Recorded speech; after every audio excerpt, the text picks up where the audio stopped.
आया तो भगवान ने उसके विचार को समझ लिया और कहा तथा अस्तु। जैसे उस कन्या ने देखा कि मेरे पिता को छल लिया, पहले छोटे रूप से आया था, बाद बड़ा रूप बना लिया, तो अब उसको क्रोध आ गया। उसने कहा कि ऐसा मेरा पुत्र होगा? अरे ऐसे पुत्र के, जब ऐसा पुत्र अगर कभी मुझे हो भी गया तो ऐसे को तो मैं जहर पिला करके मार दूंगी। तो जब ऐसा विचार आया तो कहते हैं भगवान ने उसके उस भाव को स्वीकार किया और वही रत्नमाला अगले जन्म में पूतना का रूप धारण कर लेती है।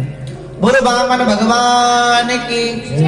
लक्ष्मी मैया आती है। वामन भगवान ने राजा बलि से कहा, राजा बलि कुछ मांग लो। राजा बलि ने कहा, प्रभु मुझे तो बस आपकी भक्ति ही चाहिए, आपके संतों का संग चाहिए, आपके चरणों की चरण रज चाहिए। तो उस समय राजा बलि ने जब ये बात कही तो भगवान ने कहा, नहीं आप कुछ और भी मांग लो। तो राजा बलि ने कहा कि मैं ये चाहता हूँ कि आप मेरे दरवाजे पर खड़े हो जाएं और जब मैं महल से बाहर जाऊं तब मैं तुम्हारा दर्शन पाऊं।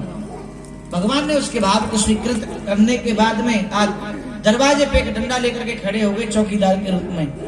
थोड़े दिन बाद लक्ष्मी मैया आती है। लक्ष्मी मैया राजा बलि के हाथों में राखी रक्षा सूत्र बांध देती है और राजा बलि से वामन भगवान को आज भिक्षा के रूप में, भेंट के रूप में लेकर के चली जाती है।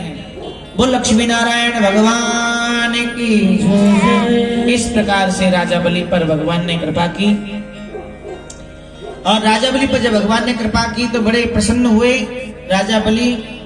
और इधर से सुखदेव जी महाराज कहते हैं कि संसार का जीव जब भगवान की ओर बढ़ता है तो भगवान उस पर विशेष कृपा अवश्य करते हैं। आइए बड़े सुंदर भाव के साथ में सभी गाएं। प्रेम से बोलो राधे राधे।